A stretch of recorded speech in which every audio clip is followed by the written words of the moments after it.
Gen 9 introduced some very cool and unique Pokemon into the franchise. Great designs, unique typings and promising abilities, but not all of them lived up to the hype. In this video we're looking at the most disappointing Pokemon introduced in Generation 9 and why they didn't quite work out in competitive play. And we'll be focusing specifically on Gen 9 OU competitive Smogon singles. Also, I got a new mic. Maybe you already noticed. It was long overdue. Let me know in the comments what you think of the quality of this mic compared to the older one. And leave any feedback you have so I can tweak it if I do need to. I'm still messing around with it. So the first Pokemon on this list is Scovillain. It stands out with its unique grass and fire typing, which is the first of its kind. The typing also fits really well with its pepper-inspired design. Personally, I had been hoping for a grass and fire type for a while now, and with Scovillain's cool design, I was genuinely excited for this Pokemon. Unfortunately, Scovillain is held back by its very mediocre stats. It has solid attack and special attack, but everything else is just lacking. This kind of stat spread might have been going crazy in Gen 1, but compared to Gen 9, it just does not cut it. For starters, Scovillain exclusively runs special sets. Most Pokemon that can actually run a special set will usually decide to do so, and its poor physical move pool makes its high attack set almost useless. On top of that, it has poor bulk and its speed does not help much either. Scovillain does have one saving grace, which is its ability Chlorophyll. This doubles its speed in the sun, and combined with its fire typing, it actually fits quite nicely on sun teams. It can fire off powerful fire moves and outspeed the entire unboosted Gen 9 OU metagame, with the exception of Deoxys speed. It also gets Solar Beam, giving it strong grass type stab to hit water types that can handle fire type moves. But that is still not enough to make it viable. It's weak to priority moves and you cannot switch this Pokemon in on any attack at all, making it hard to get on the field. It's very prediction reliant because it usually has to run choice packs to deal real damage, because if it does not get the KO, it will most likely get KO'd itself.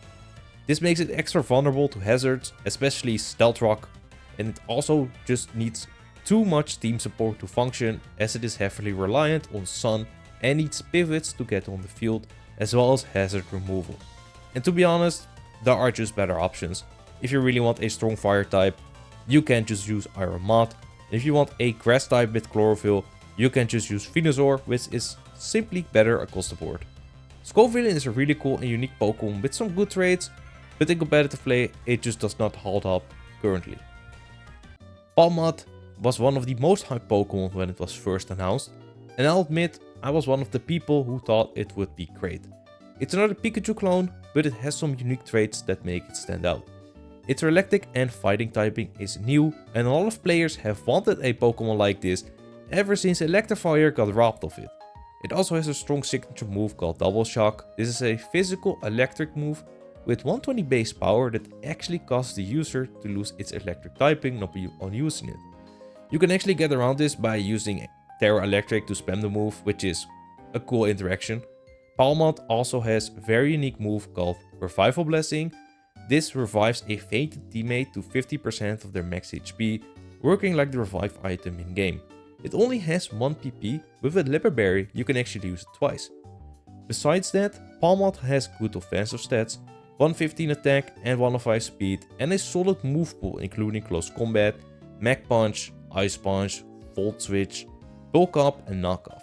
Its ability Iron Fist boosts Mach Punch and Ice Punch by 20%, and it can also have Fold Absorb or Natural Cure, which are both decent abilities too. So, with all of these great traits, why is Palmot ranked so low and not considered viable in Gen 9 OU? First, Revival Blessing, which was what many players used it for early on in the metagame, does not really work well in practice.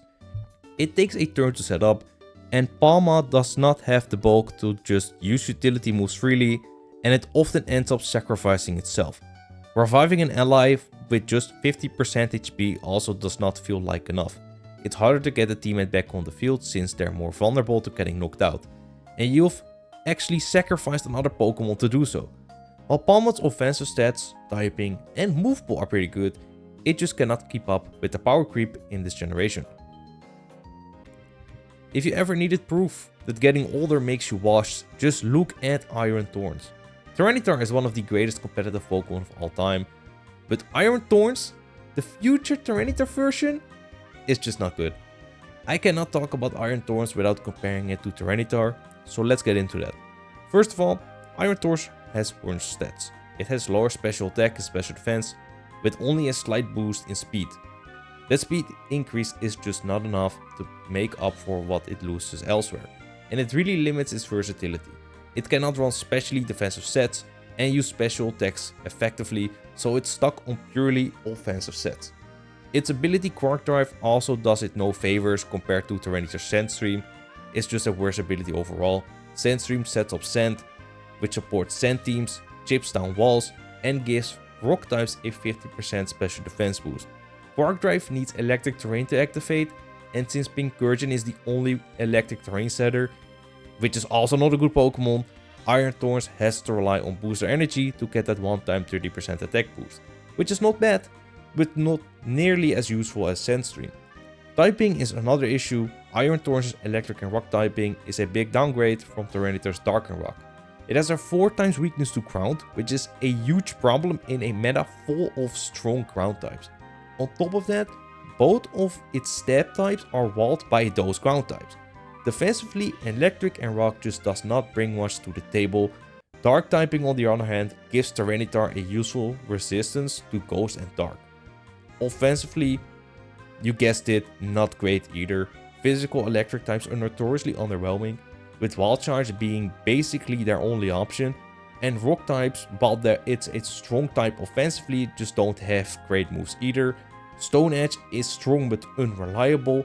It's so bad that Iron Thorns often runs Rock Blast with loaded dice just to have a more consistent stab move. It even runs Spin Missile in combination with Terra Bug to get a stronger new stab, which also will fix its ground weakness by turning it into a resistance. So yeah, Iron Thorns, not great. It had potential and a cool concept, but in practice it just ends up feeling a weaker, clunkier version of Tyranitar. There you have it. These are some of the most disappointing Pokemon introduced in Generation 9. Let me know in the comments if you think I should have mentioned other Pokemon and what you think about these Pokemon as well. If you made it this far, make sure to like the video and subscribe to the channel if you are new. If you want to support the channel even more, you can become a member for as little as $1 and you will see your name on the end screen. Thank you for watching and I'll see you next time.